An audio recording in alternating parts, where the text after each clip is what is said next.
لە بیانی کۆبوونەوە لوتکەیەکەی نێوان دۆناڵد ترامپ سەرۆکی ئەمریکا ڤلادیمۆر پۆتین هاوتا ڕوسیەکەی لە هێلسنگی سەرۆکی رووسیا پێشنیارێکی کرد و گوتی ڕاوێژکاری تایبەتی ئەمریکا ڕۆبرت مۆلەر دەتوانێت سەردانی رووسیا بکات بۆ لێکۆڵینەوە لەگەڵ 12 گومان لێکراوی رووسیا ئەگەر کرێملین بتوانێت پرسیار لە 11 ئەمریکایی بکات کە گومانبارن بە ئەنجامدانی کاری نائاسایی لە رووسیا.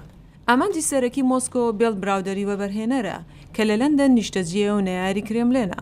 پۆتین دەڵێ دیاریدەدەرانی براودەر قازانجی زۆریان لە رووسیا کردووە بەبێ ئەوەی هیچ باجێک بدەن و بەشێک لەو پارانە بۆ جەرەوەی وڵات ڕەوانە کراون بە یارمەتی کارمەندانی دەستگای مخابەراتی ئەمریکا. وەزارەتی دەرەوەی ئەمریکا ڕۆژی چوارشەمە ئەو پروپاگەندانەی رووسیای بە تەواوەتی ڕەت کردەوە و بە بێمانە ناودێری کرد.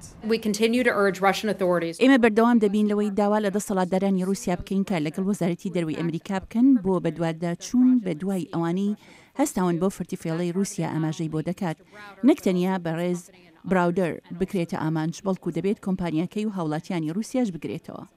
کۆشکی سپی لە سەرەتادا داواکەی پۆتینی ڕەت نەکردەوە بەڵام دواتر دوێنێ پێنجشەمە سارا ساندەرس ڕایگەیاند سەرۆک ترامپ پێشنیارەکەی سەرۆکی رووسیای ڕەت کردوتەوە. هەندێک گفتگو لەو بارەیەوە هەبوو بەڵام هیچ بەڵێنێک بە ناوی وڵاتی گرتوەکانەوە نەدراوە. سەرۆک ترامپ کار لەگەڵ تیمەکەی دەکات و ئاگادارتان دەکەینەوە ئەگەر ڕاگەیاندنێک سەبارەت بەمە هەبوو. داواکاری گشتی رووسیا دەوێت پرسیار لە ژمارەیەک یاسادانەرانی ئەمریکا و کاربەدەستانی ئاسایش و دیپلۆمات بکات لەوانە مایکل مکفال باڵیۆزی پێشووی ئەمریکا بۆ رووسیا.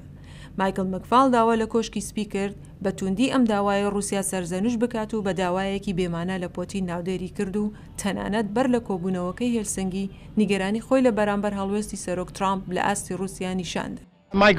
گەورەترین ترسی من ئەوەیە سەرۆک ترامپ لەگەڵ پوتیندا زۆر دۆستانە و سنگ فرەوان بێت.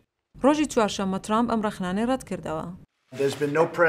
هیچ سەرۆکێک هێندەی من تونند و ڕق نەبوو لەگەڵ رووسیا. ئێوە بەستەنیا سێری ژمارەکان بکەن، سێری ئەوانەی ئەنجاممان داون، سێری سزاکان بکەن، سیر بکەن باڵیۆز لەوێ نییە. لە کەسێکی دیکەدا کەسێکی رووسایی لە ئەمریکا دەستگیر کراوە بە گومانی سیخوڕی. وەزارەتی دەرەوەی رووسیا دەڵێت ئەو کەسە ڕۆژی یەکشەممە دەستگیر کراوە بە ئامانجی شکستێنان بە سەرکەوتنی کۆبوونەوە لوتکەیەکەی نێوان ترامپ و پۆتین بەر لەوەی ئەنجام بدرێت.